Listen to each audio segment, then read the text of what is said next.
The views and opinions expressed on this program are those of the speakers and guest. They do not represent the views of our sponsors or any entities they represent. Enjoy the Big A Talk Show. What's going on, people? I'm your host, Big A, and this is the Big A Talk Show. Let's get it. Social media. Verify me. I want my blue check mark, Elon. Verification Nation. Today's episode is about social media and social media addiction. All right? Now, this is a key social media stat, and it comes from the crossrivertherapy.com. You can go on and fact check this information yourself, right? Around 70% of teens and young adults in the United States have a social media addiction. I mean, we've seen it. Everybody on their phone, yelling at the kids, get off your phone, right? But they're locked in to social media. The average person spends about an hour and 40 minutes each day on social media. It doesn't sound like a lot of time, but when you increase that time, and we know that time is increased, it does become a large portion of your waking hours, right? Now, over 50% of Americans aged 30 to 49 also have a social media addiction. Over 60% of men and over 55% of women are addicted to social media. Now, this was a report that they put out in December of 2022, so just a few months ago. Now, if you are like me, right, I'm not going to age myself, but let's just say I'm in a later age group, which I'll give some statistics on that here shortly, right? I look at the social media, and I must say, when I go to Twitter and I go to Instagram, the type of things that people are putting on social media, I'm going to go a step further. Although I agree with the statistics, I also have my own opinion on it. I feel as though people are seeking to be verified. Now, follow me on this.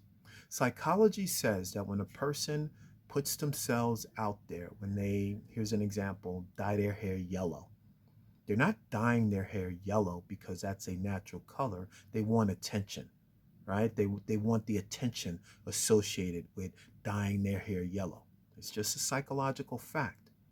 The same thing with social media. I mean, look at it. Look at me. Look at my body. Look, I mean, some of the things that people are doing, showing themselves tells me, what is it that you're seeking? What is it about the bathing suit? What is it about the jewelry, the car that you want from other people to see? Do you want us to verify you? So that is what I'm talking about with Verification Nation. Social media, when it first was created, we remember the MySpace, right? It's supposed to be a way for people to instantly communicate with one another. Hey, Charlie, what's going on? No, I'm over here. I'm doing this, right? It was supposed to be a communication tool. But if you look at Instagram today, it's more about a verification tool. Verify what I'm cooking. Take a look at what I'm eating. Look at where I'm at. Hey, my purse is nice. Look at my body, right? Take a deeper look at it. And then we also go to Twitter. We've got people on Twitter, like everybody wants to value your opinion, right? They're putting their opinions out there because they want someone to validate that what they're typing is right. Right? And we see this over and over again. Take a deeper look at social media content. What you'll find is people trying to verify themselves. They want to be You know what? You know what's a good word for this? They want to be validated. I'm going to retitle this episode Validation Nation, the need to be verified, right? Because most of what we see are people looking to be validated. So here's another statistics. Who in this current generation, in the current population, is most addicted to social media? And we know the social media users, the majority of them are our younger people, right? People ages 16 to 24 years old are the most addicted to social media, especially, listen to this statistic here, especially women. They spend an average of 3 hours and 11 minutes online, compared to just 2 hours and 40 minutes for men. Well, I think for men, we'll rack that back up in that same age group because them fools is out there playing on games, right? They probably doing more online gaming and playing their video games than they might be on social media.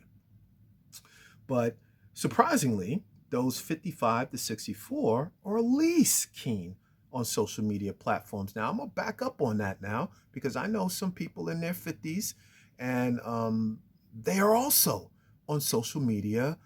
And it feels to me that every post that they put up, they want validation, right? So, Validation Nation, this need to be verified on social media, I believe goes deeper. We've seen the reports, and I thought it was the stupidest thing. It was this, I don't know, you've heard about the Nigerian prince scenario, right? But there was this other news report that I read, and it talked about how this guy was on social media. He was flashing his money, flashing his cars, and then the FBI wanted to look into him, right? So you get on social media, like me right now, I could flash up a few $100 bills and show a Bentley in the background. And because somebody looked at that, now the FBI is investigating me.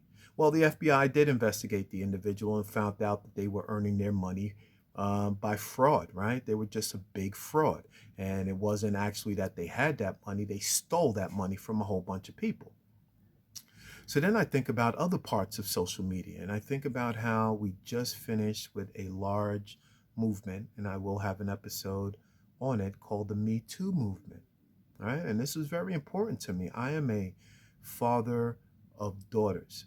So when it comes to women's rights and protecting women and ensuring that women are safe in our society, that women are free from what we call man's way of dehumanizing the woman, that I'm very active in understanding what's going on in our society regarding women.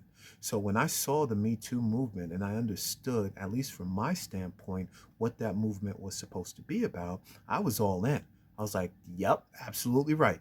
Women need to be put in positions of power. Women need to be told that, they can achieve in places where men traditionally were overwhelmingly the ones who were there, right? Women needed to know that there is more in this world than the old adage of clean the house, be barefoot, pregnant, and cooking, right? Women are more valuable. But then, I don't know why, I believe it was because I needed to reach out to you all and make sure you all knew that I was there. I said, let me get one of these social media accounts. I wasn't big on social media. I didn't have no Facebook.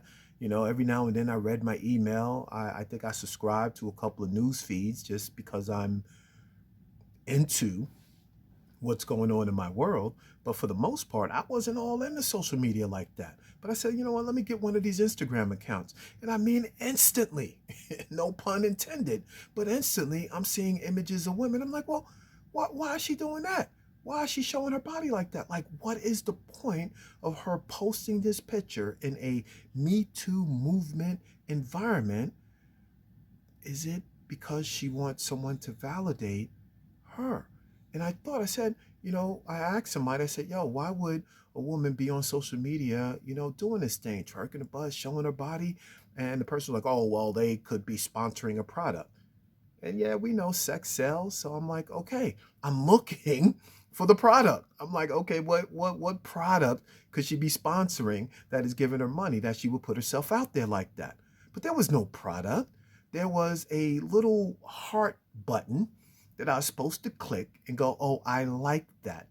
And I guess the more likes someone gets, the more validation they receive. And then it got me thinking, so all these people are doing these things, and some of it is just the silliest thing, like why would you put your life at risk for some likes, right? Then there's the flip side of it, people showing people being knocked out, and I'm like, what is it that you hope to achieve by putting this on there for me?